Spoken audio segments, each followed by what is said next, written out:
Endi inson dunyoda yashar ekan, albatta ustiga bir musibatlar keladi, qiyinchiliklar, mashaqqatlar. Mana shunday holatda inson o'zini yo'qotib qo'yadi, iztirobga tushadi, dovdirab qoladi.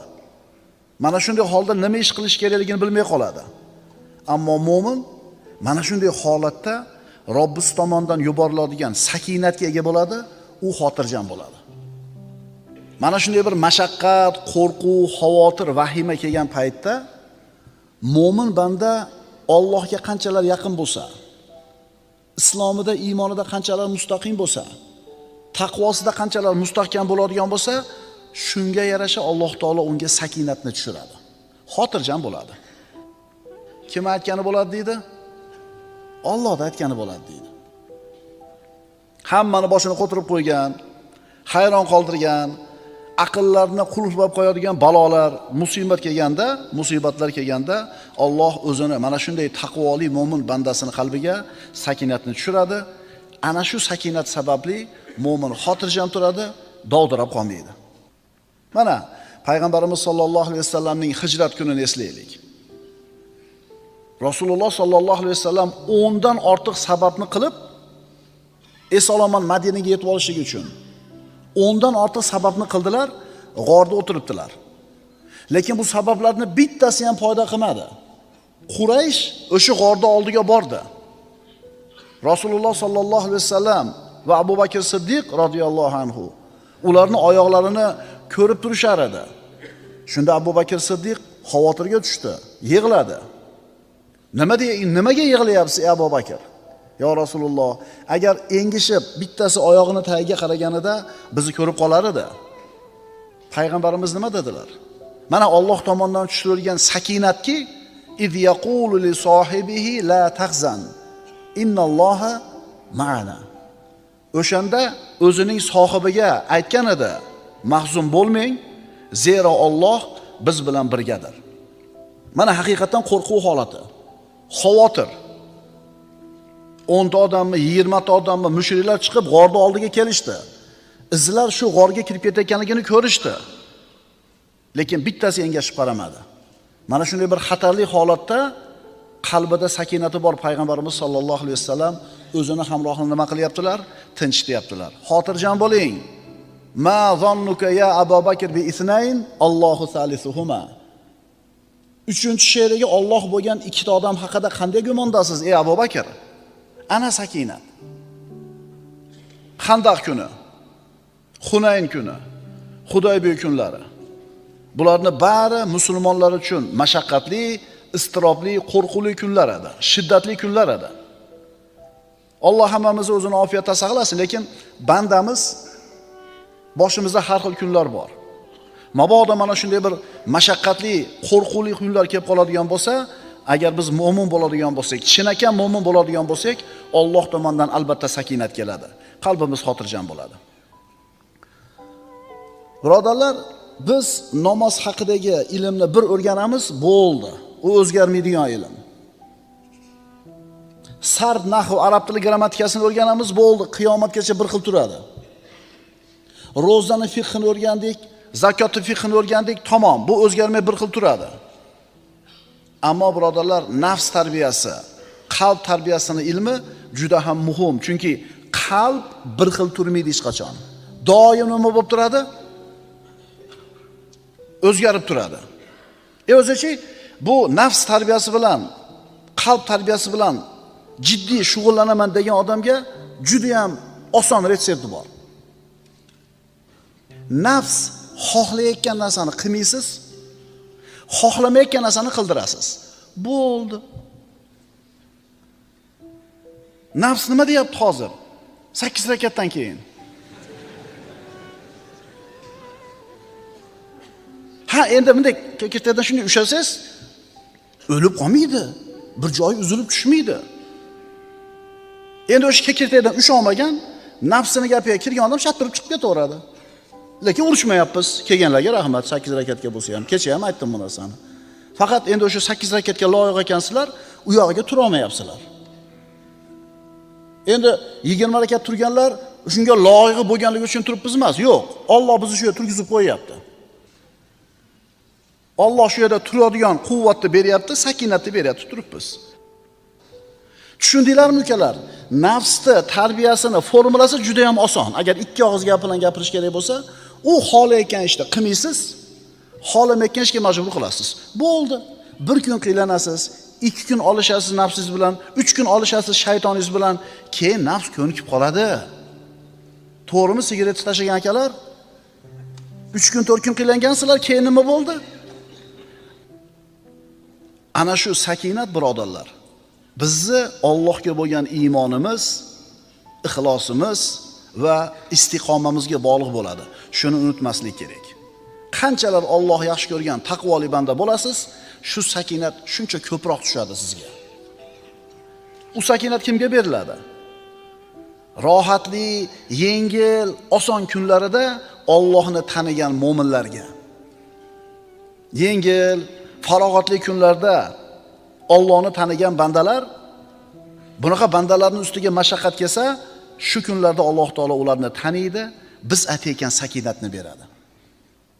Hadis sharifda aytilganidek, yengil kunlaringda Allohni tanigin, yengil kunlaringda Allohni tanigin, yaxshi kunlaringda, mashaqqatli qiyin kunlaringda Alloh seni taniydi. Allohga inobat qilish degani Allohga qaytish degani. Allohga iltijo qilish degani, Allohga yolvorish degani inobat. Inobat ikki xil bo'lar ekan. Rububiyat inobati, ulug'iyat inobat. Rububiyat inobatini hamma qilar ekan.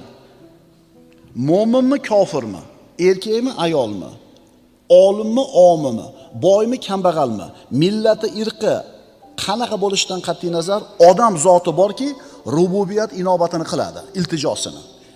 Qachon qiladi? Samolyot silkinishni boshlaganda ateist ham nima deydi? Ey Rob deydi. Kemaga chiqib, katta to'lqinlarga kema urilib, chaqalib, to'ntarilib ketishiga xavotir bo'lganda ey Xudo deydi. Ateistligi ham esdan chiqib qoladi. Mulhidligi ham yoki dinsizligi ham. Bu majburiyatdan-da. Allohni tanimaydi, lekin boshiga musibat tushganda Alloh deydi. Endi ulug'iyat inobat qanaqa bo'ladi? Yengil kunlarida ham Allohni taniydi. Yengil kunlarda Allohning hukmida, yengil kunlarda Alloh taologa yaxshi ko'rib ibodat qiladi. Endi bunaqa bandasini Alloh qiylangan kunida albatta o'zini holiga tashlab qo'ymaydi. Tushunarlimi? Yengil kunlaringda Allohni eslagin, Allohni tanigin, Alloh ham seni nima qiladi? Taniydi, eslaydi. Ulamolardan biri aytadi: ustimga mashaqqat kunlari keladigan bo'lsa, sakinat haqidagi oyatlarni o'qiyman. Ana shu narsani o'qir ekan, ustimga qiyinchilik kelganda shu sakinat oyatlarini o'qib, uni ta'sirini hayotimda his qildim deydi. Mana shu nasihat ko'rsatma birodarlar. Agar ishlar og'irlashsa, qalb iztirobga tushsa, sakinat oyatlarini tilovat qiling. Bu sakinat Alloh taolo mo'min bandalarga ato qilgan inomi bo'ladi. U mo'minlarga xos bo'ladi. Sakinatning ta'rifi.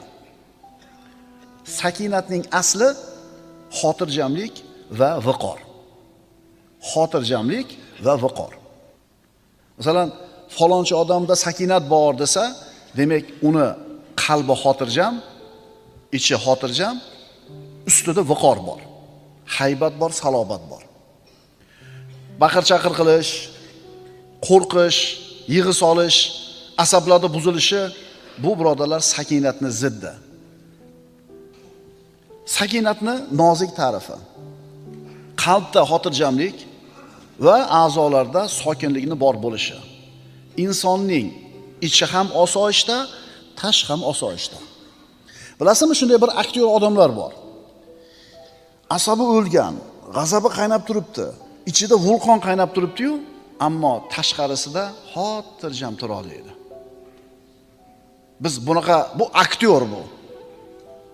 Biz bunaqa xotirjamlikni aytmayapmiz. Biz aytayotgan xotirjamlik, sakinat ustida qanday osudalik, viqor, xotirjamlik bo'lsa, qalbida ham shu narsa bor. Mo'min banda osoyishta bo'ladi, sokin bo'ladi. Xuddi salobatli bir tog'dek. Mo'min jazavaga tushmaydi, vahimaga tushmaydi, panika qilmaydi, yiqilib qolmaydi, o'zini yo'lidan chiqib ketmaydi, idish tovoqni yerga urmaydi, eshikni tepmaydi, so'kinmaydi, xotirjam bo'ladi, halim bo'ladi. Mana shu kishini muomalada, odamlar bilan qilayotgan muomalasida muloyim, halim bo'lib turganligi uni qalbida sakinat borligiga bir ishora bo'ladi. Birodarlar, bilasizmi, xulq, go'zal xulqlarning sayyidi bu hilm deyiladi, muloyimlik. Shuning uchun aytiladi, kadal halimu an yakuna nabiyan. Halim odam, muloyim odam nabiy bo'lishiga sal qoladi. Nabiy bo'lmaydi, hech kim payg'ambar bo'la olmaydi, ammo halim odam nabiylikka yaqin bo'lib qolar ekan. Endi hammamiz o'zimizni halim deb bilamiz-da, to'g'rimi? Endi bu halimlik ham ikki xil bo'ladi, birodarlar.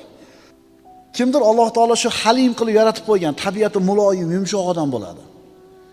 Kimdir bunaqa emas, nervi tez chiqadi, qo'pol, qattiq, dag'al. Endi ikkalasi halimlik qilsa, qaysinisini savobi ko'proq bo'ladi? Muhim narsa, agar qalbga sakinat o'rnashgan bo'lsa, kirgan bo'lsa, uni xotirjam qilib qo'yadi. Tana a'zolari sokin bo'ladi, viqor bo'ladi, tili hikmat va haqni so'zlay boshlaydi.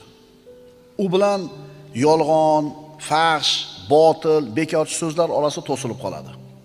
Abdulloh ibn Abbos aytadi, biz aytar edik, Umarning tilida va qalbida sakinat gapirar edi. Umar roziyallohu anhuning tilida va qalbida sakinat gapiradi der edik. Ya'ni qalbidagi sakinat uni tilini va qalbini gapirtirar edi. Birodarlar, sakinat nima desa, samarasiga qarab turib bilib olishimiz kerak bo'ladi. Sakinatning samarasi qalbdagi rozilik, ishonch, qalbdagi osoyishtalik, tabiatdagi bosiqlik. Vallohi mo'min banda agar Allohga yaqin bo'lsa, agar Alloh unga sakinatni bergan bo'lsa, uni qalbida shunday bir xotirjamlik bor bo'ladiki, agar xavotir, qo'rquvda turgan butun bir shahar ahliga tarqatsa, mana shu undagi sakinatni hammasini xotirjam qilib qo'yadi. Mana shular sakinatni ochiq ko'rinib turgan mevalari.